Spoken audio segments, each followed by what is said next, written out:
Hello friends, in this video we are going to discuss moments.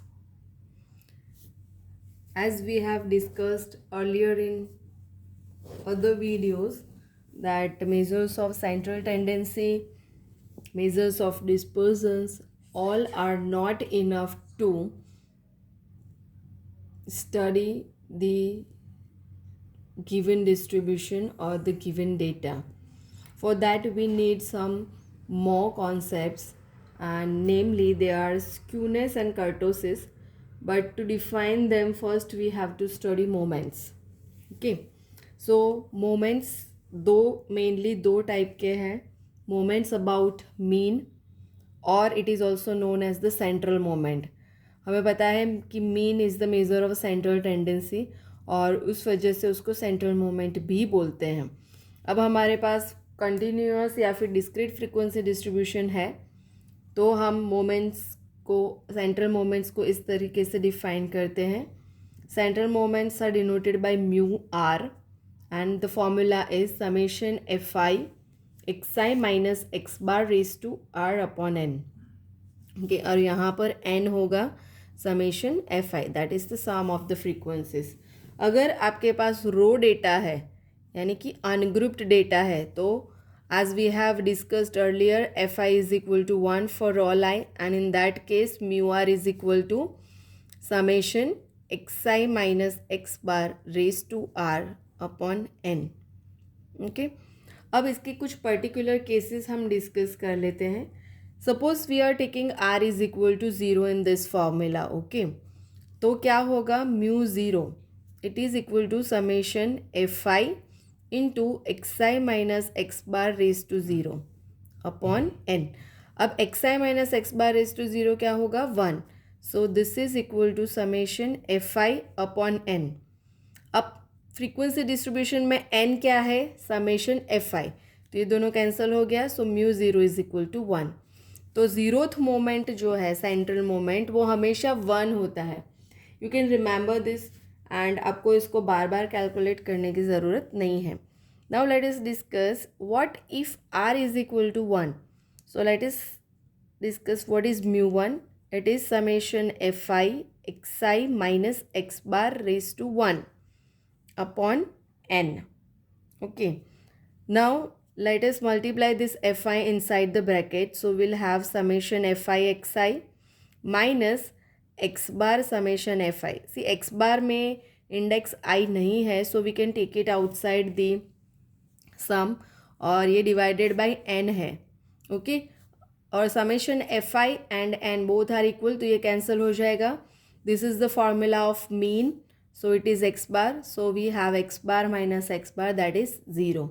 So mu 1 is always 0. So first central moment is always 0. So no need to calculate this. You can remember this. Now let us take r is equal to 2. So for r is equal to 2, mu 2 is equal to summation fi xi minus x bar square upon n. तो सबसे पहले हम इस square को expand कर लेते हैं.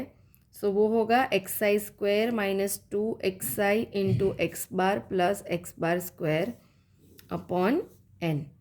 Now let us multiply this bracket with f i. So we have summation f i x i square upon n minus two x bar summation f i x i upon n plus x bar square summation f i upon n. Okay, तो जो summation f i and n है दोनों same है, वो cancel हो जाएगा. ये first term तो एज इट इज़ रहेगी. ओके, माइनस ये क्या है, मीन है, राइट. सो ये हो जाएगा two x bar into x bar. So x bar square plus x bar square. So this is equal to summation fi xi square upon n minus x bar square. So if you remember, this is the formula of variance, s square. Okay, so mu 2 is equal to variance. तो अगर आपके पास variance calculated है या फिर आपके पास sigma है standard deviation, तो उसका स्क्वायर करके आप डायरेक्टली सेकेंड सेंट्रल मोमेंट की वैल्यू लिख सकते हो. Okay, so these are the shortcuts or special cases of the central moments that you can remember, or otherwise you can use this formula directly and calculate all these moments. So this was all about the central moment. Now the second moment is the arbitrary moment, or it is called the moment about any point A.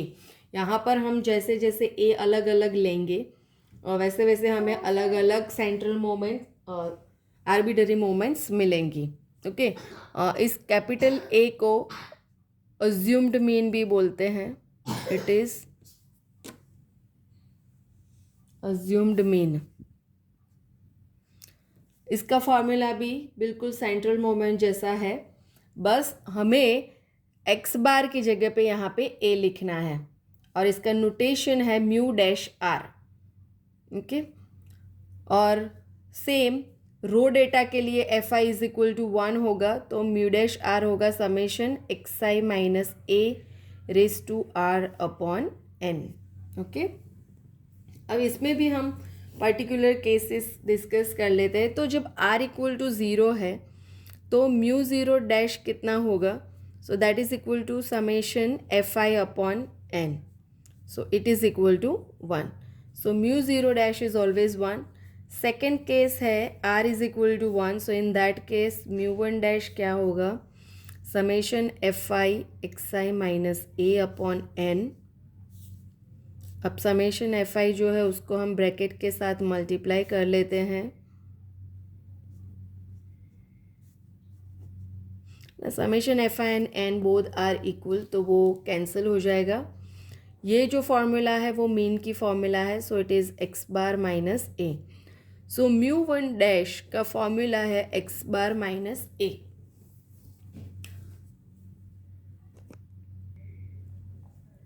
अब third case ले लेते हैं, r is equal to 2.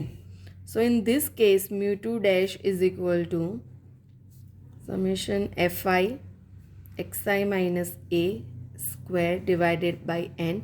जैसे कि हमने central moment में किया था, यहाँ पर भी हम एक्स आई माइनस ए का जो स्क्वायर है वो एक्सपांड कर देंगे, तो ये हो जाएगा x i square minus 2 x i a plus a square whole divided by n. Now let us multiply this bracket with summation f आई.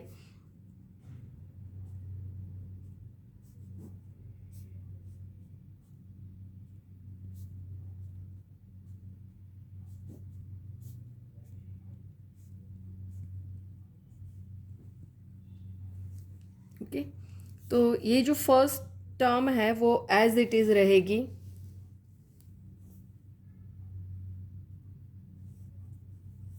यहाँ पे ये सब मल्टीप्लाई कर लिया है, यहाँ पे first term as it is रहेगी. ये जो फॉर्मूला है वो मीन की फॉर्मूला है, तो ये हो जाएगा 2 एक्स बार. ये दोनों सेम है, कैंसिल हो जाएंगे. राइट, अब हम यहाँ पे क्या करेंगे, हम एक्स बार स्क्वायर को ऐड करेंगे एंड सब्ट्रैक्ट करेंगे. ओके, तो अब ये क्या हो जाएगा, हमारा फॉर्मूला यहाँ पे एक परफेक्ट स्क्वायर बन रहा है. कौन सा परफेक्ट स्क्वायर बन रहा है, ये x bar square minus 2a x bar plus a square है ना. तो इसको एक्स बार को हम यहाँ पे ले लेते हैं और ये जो होगा वो होगा हमारा a minus x bar square. आप x bar minus a whole square भी लिख सकते हो, क्योंकि स्क्वायर है तो साइन की कोई प्रॉब्लम नहीं होगी. अभी जो फर्स्ट ब्रैकेट का फॉर्मूला है वो है variance. Okay, so this is equal to s square और इसको हम डिनोट करते हैं ए से, तो it is plus d square. तो s square plus d square. Okay, so mu two dash is equal to variance plus d square. Okay,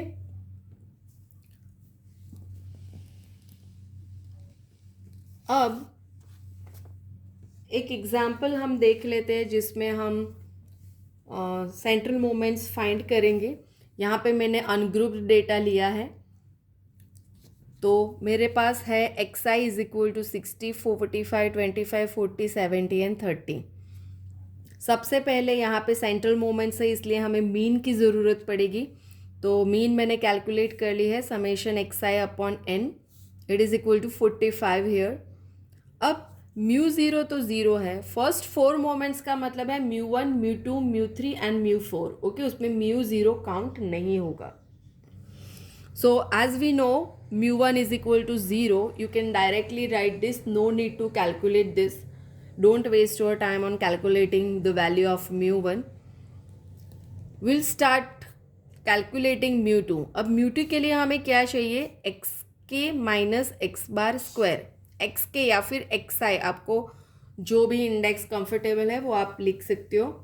तो यहाँ पे सबसे पहले हमने फाइंड कर लिया है एक्स आई माइनस एक्स बार और फिर उसका स्क्वायर। यहाँ पे मुझे उसका स्क्वायर का समेशन चाहिए, तो वो यहाँ पे मिलेगा 1500। तो 1500 बाई 6 इज़ 250। सिमिलरली म्यू 3 के लिए चाहिए मुझे एक्स के माइनस एक्स बार क्यूब, तो वो मैंने यहाँ पे कैलकुलेट कर लिया है उसका क्यूब। और म्यू 4 के लिए हमें चाहिए पावर 4, तो वो भी मैंने यहाँ पे काउंट कर लिया है, राइट। तो ये जो वैल्यूज़ आएंगी समेशन की, वो फॉर्मूला में सब्स्टिट्यूट करके हम mu 2, mu 3 and mu 4 find कर सकते हैं। यानी कि हमारे फर्स्ट 4 सेंट्रल मोमेंट्स हमें यहाँ पे मिल गए। इसकी जगह पे आपको फ्रीक्वेंसी डिस्ट्रीब्यूशन दिया है या फिर कंटिन्यूस फ्रीक्वेंसी डिस्ट्रीब्यूशन दिया है, तो आप पहले हमने जो फॉर्मूला देखी ना Fi, इसके साथ मल्टीप्लाई होगा, वो कैलकुलेट करके आप सेंट्रल मोमेंट्स फाइंड कर सकते हो। अभी हमने यहाँ पे मोमेंट्स डिस्कस किए हैं ना, central moment and arbitrary moment. तो ये क्वेश्चन होगा कि इन दोनों के बीच कोई रिलेशन है या नहीं। So of course there is a relation between central moment and arbitrary moment and it is given by this formula, mu r is equal to mu dash r minus r C one, mu dash one, mu dash r minus one plus r C two, mu one dash square, mu dash r minus 2 and so on, and the last term is minus 1 raised to r mu 1 dash raised to r. okay, यहाँ पर हमारे लिए important है first 4 central moments. तो अब हम यहाँ पे उसका रिलेशन देखते हैं। Okay, so let us discuss this for r is equal to 1, 2, 3, 4। So if r is equal to 1, then what is mu 1, r is equal to 1 हमें रखना है, तो ये होगा mu 1 dash minus 1c1, mu 1 dash and mu 0 dash. अभी आगे हम substitute करेंगे तो यहाँ पे क्या हो जाएगा, 1 माइनस 2 इज माइनस, और माइनस इंडेक्स के साथ हमने मोमेंट्स डिफाइन नहीं किए हैं, तो ये ही हमारी लास्ट टर्म होगी। अब 1c1 की वैल्यू होती है 1। ओके, तो ये हो गया mu 1 dash minus mu 1 dash, क्योंकि म्यू 0 डैश की वैल्यू तो कितनी है, 1 है। Okay, so mu 1 equal to 0। अभी हमने देखा कि म्यू 1 की वैल्यू 0 होती है, इस रिलेशन से भी हमें म्यू 1 इक्वल टू 0 मिला, यानी कि हमारा रिलेशन जो है वो बिल्कुल सही है।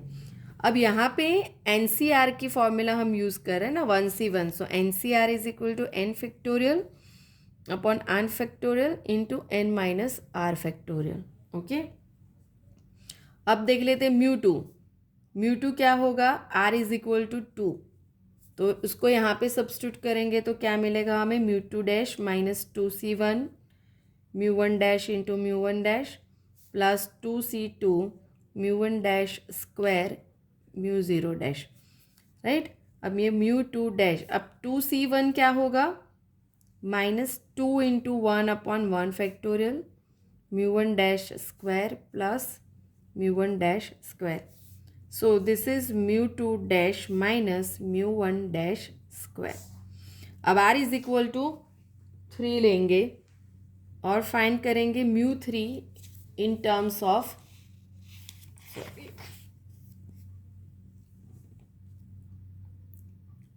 Arbitrary moments. So r is equal to 3 अगर सब्स्टिट्यूट करेंगे हम,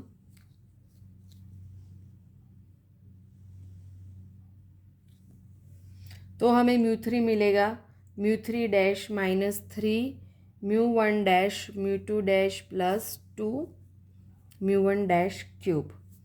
And for r is equal to 4, mu 4 is equal to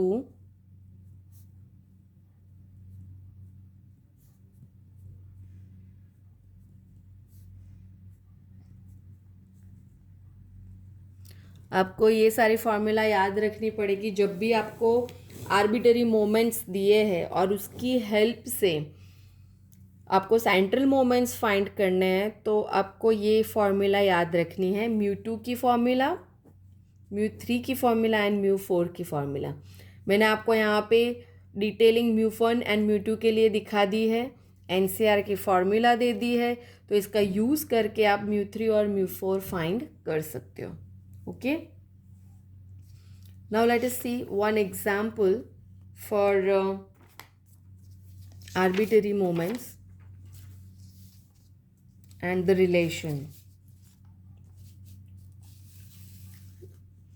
So here we are given the continuous frequency distribution and A is equal to 25 and we want to convert them into central moments. Okay, तो सबसे पहले हमें find करना है arbitrary moment about point 25.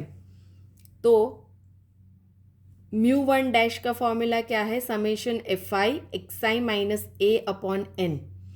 तो सबसे पहले हमें फाइंड करना है एक्स आई, उसका माइनस ए करना है और उसको मल्टीप्लाई करना है एफ आई के साथ. तो ये सारे कॉलम्स मैंने यहाँ पर बना दिए हैं. ओके, तो एक्स आई यानी कि क्लास मार्क है, mid points of this class intervals, x i minus a and multiplication with f i, और उसका टोटल मिलेगा -30. So I will put it here. So it's -30/10 is -3. आप यहाँ पे टेबल में ना लिख कर आप डायरेक्ट कैलकुलेटर में भी कैलकुलेट कर सकते हो, बट व्हाट आई सजेस्ट कि आप यहाँ पे लिखो. कहीं पे अगर एंट्री में आपसे मिस्टेक हो गई तो पूरा एग्जाम्पल आपका रॉन्ग हो सकता है. फिर म्यू 2 डैश के लिए फॉर्मूला है summation f i x i minus a whole square upon n. तो ये जो है सम, उसका आंसर आएगा 900 and divided by 10. So mu 2 dash is 90. Similarly, you can calculate mu 3 dash and mu 4 dash. Okay, तो हमारे पास first 4 moments है about the point A equal to 25. Now using this we want to find out the central moments. So for this we will use the relation between central moments and arbitrary moments we have just discussed. So mu 1 is equal to 0. Directly write this. Then write the formula for mu 2 in terms of the arbitrary moment. So mu 2 is equal to mu 2 dash minus mu 1 dash square. Okay, तो यहाँ पे हमें mu 2 dash की जो value मिली है 90 और mu 1 dash की value मिली है -3, वो यहाँ पे हम सब्स्टिट्यूट करेंगे तो हमें आंसर मिलेगा 81. So mu 2 equal to 81. Similarly, using the formula you can calculate mu 3 and mu 4. I have shown it here.